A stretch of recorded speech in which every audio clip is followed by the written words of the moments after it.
আসিয়ার কথা জানেন, সে যে এখনো মৃত্যুর সাথে পাঞ্জা লড়ছে। ধর্ষণ ও শারীরিক নিপীড়নের পাশাপাশি পথে ঘাটে সাইবার স্পেসে শারীরিক মানসিক হেনস্থা, ক্যাচ কলিং, ইপটিজিং এর মতো ঘটনা দেশ জুড়ে নারীদের জন্য এক অসহনীয় ও অনিরাপদ পরিবেশ সৃষ্টি করেছে। অন্তর্বর্তীকালীন সরকারের স্বরাষ্ট্র উপদেষ্টা জাহাঙ্গীর আলম দায়িত্ব নেয়ার পর থেকে এখন অবধি জনগণের নিরাপত্তা দিতে সম্পূর্ণরূপে ব্যর্থ হয়েছেন। শুধু তাই নয়, বিভিন্ন ঘটনার প্রেক্ষিতে তার দায় সারা, এমনকি দায় অস্বীকার পূর্বক আত্ম অহমিকাপূর্ণ বক্তব্য সম্বন্ধেও আপনারা নিশ্চয়ই অবগত আছেন। পরিস্থিতি যখন উদ্বেগজনক হয়ে উঠেছিল, সেই সময় 24 ফেব্রুয়ারি 2025 জননিরাপত্তা দানে ব্যর্থ স্বরাষ্ট্র উপদেষ্টার পদত্যাগ সহ ধর্ষণ ও নিপীড়ন বিরোধী 9 দফা দাবিতে স্বরাষ্ট্র মন্ত্রণালয় অভিমুখে পদযাত্রার মাধ্যমে আমরা এই আন্দোলনের সূচনা করি। সেই কর্মসূচিতে আন্দোলনকারীরা পুলিশি বাধার সম্মুখীন হন। পরিস্থিতি থেকে উত্তরণের কোনো দৃশ্যমান পদক্ষেপ পরিলক্ষিত না হয় জনজমিনে ব্যাপক ক্ষোভের সৃষ্টি হয় এবং সারা দেশে ধর্ষণ, নারী নিপীড়নের বিচার ও স্বরাষ্ট্র উপদেষ্টার পদত্যাগ সহ জননিরাপত্তার দাবিতে বিভিন্ন দাবিতে আন্দোলন সংগঠিত হতে থাকে। আইন শৃঙ্খলা পরিস্থিতিতে স্বাভাবিকীকরণের স্বরাষ্ট্র উপদেষ্টার ব্যর্থতা, ধর্ষক, নিপীড়ক সহ অপরাধীরা আশকারা পেয়ে ভয়হীনভাবে অপরাধের রাজত্ব কায়েম করছে। ধর্ষণ ও নারী নিপীড়নের বিরুদ্ধে একাধিক গণ আন্দোলন সংঘটিত হওয়ার পরেও বাংলাদেশে আজও এই সংকট বৃহৎ পরিসরে বিদ্যমান। বর্তমানে দেশের আইনি ও বিচারিক কাঠামো ধর্ষণ ও নিপীড়নের হাত থেকে নাগরিকদের নিরাপত্তা দিতে ব্যর্থ।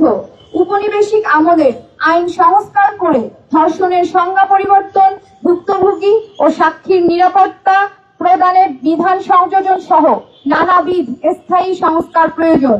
শিক্ষা প্রতিষ্ঠান সহ কর্মস্থলে আজও নিপীড়ন বিরোধী সেল আজও অকার্যকর। তাই এই সংকট থেকে উত্তরণের জন্য প্রয়োজন স্থায়ী আইনি ও কাঠামোগত সংস্কার, বিচারহীনতার সংস্কৃতি দূরীকরণ ও সামাজিক রাজনৈতিক পরিসরে সাম্যের ধারণার সুস্পষ্ট বাস্তবায়ন। কাঙ্ক্ষিত স্থায়ী সংস্কার ও ধর্ষণ নিপীড়নের সংস্কৃতি থেকে জনগণের মুক্তির লক্ষ্যে ধর্ষণ ও নিপীড়নের বিরুদ্ধে বাংলাদেশ 9 দফা দাবি উত্থাপন করেছে। এই 9 দফা দাবিতে নানাবিধ সংস্কারের ক্ষেত্রে আমরা অংশীজনদের অংশগ্রহণকে গুরুত্বের সাথে বিবেচনা করছি। আমরা প্রত্যাশা করি শত শত মানুষের শহীদী আত্মদানের উপর দাঁড়িয়ে থাকা অন্তর্বর্তীকালীন সরকার আমাদের উত্থাপিত 9 দফা দাবির পর্যালোচনা সাপেক্ষে সংশ্লিষ্ট সকল অংশীজনকে সাথে নিয়ে বাংলাদেশের নাগরিকদের নিরাপত্তা বিধানে সুস্পষ্ট কার্যকরী পদক্ষেপ গ্রহণ করবে। বর্তমান স্বরাষ্ট্র উপদেষ্টা দায়িত্বে দ্রুততম সময়ে আইন শৃঙ্খলা পরিস্থিতির উন্নয়ন সম্ভব নয়। ফলত নাগরিক নিরাপত্তা নিশ্চিতের পূর্ব শর্ত হিসেবে আমরা স্বরাষ্ট্র উপদেষ্টা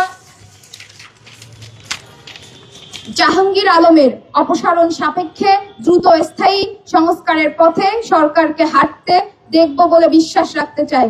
অন্যান্য জনগণের মুক্তির সংগ্রাম জনগণকে চালিয়ে যেতে হবে।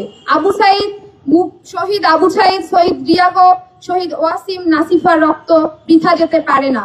বন্ধুগণ, আমরা অবাক হয়ে দেখলাম গত 11 মাস ধর্ষণ ও নিপীড়নের বিরুদ্ধে বাংলাদেশ প্ল্যাটফর্মের উদ্যোগে 9 দফা দাবিতে পদযাত্রা ও প্রধান উপদেষ্টা বরাবর স্মারকলিপি প্রদানের শান্তিপূর্ণ কর্মসূচিতে পুলিশ প্রথমে হামলা করেছে।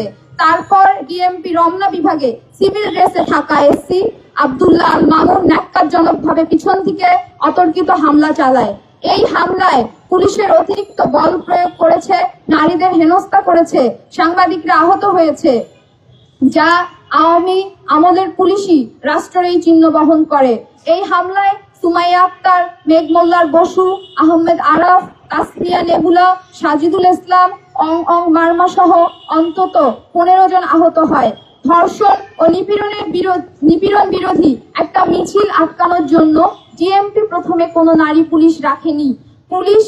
পুরুষ পুলিশেরা নারী শিক্ষার্থীদের উপর নৃশংস কায়দায় হামলা করেছে।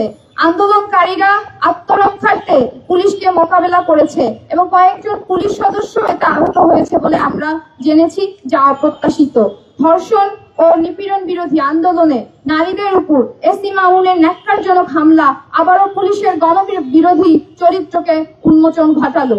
ধর্ষক, নিপীড়ক, খুনিদের ঠেকাতে ব্যর্থ পুলিশ বাহিনী গণমানুষের ক্ষোভের বিচ্ছুরণ ঠেকাতে নিয়মতান্ত্রিক আন্দোলনে বল প্রয়োগ করছে। এই হামলার দায় পুলিশ প্রশাসন, স্বরাষ্ট্র উপদেষ্টাকে নিতে হবে। এই হামলা চলমান আন্দোলনে স্বরাষ্ট্র উপদেষ্টাকে অপসারণের দাবি যথার্থতা প্রমাণ করে। এই নৃশংস পুলিশি হামলার পর আমরা দেখলাম এই ন্যায্য আন্দোলনকে বিতর্কিত করতে একদল মানুষ সংঘবদ্ধভাবে উস্কানিমূলক অপপ্রচারে লিপ্ত হয়েছে।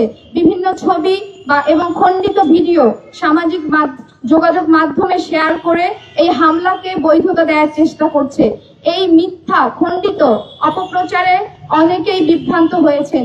বিভ্রান্ত না হয়ে সকলকেই ধর্ষণ ও সকল প্রকার রাষ্ট্রীয় নিপীড়নের বিরুদ্ধে শক্তিশালী অবস্থান গ্রহণ করার আহ্বান আমরা জানাই।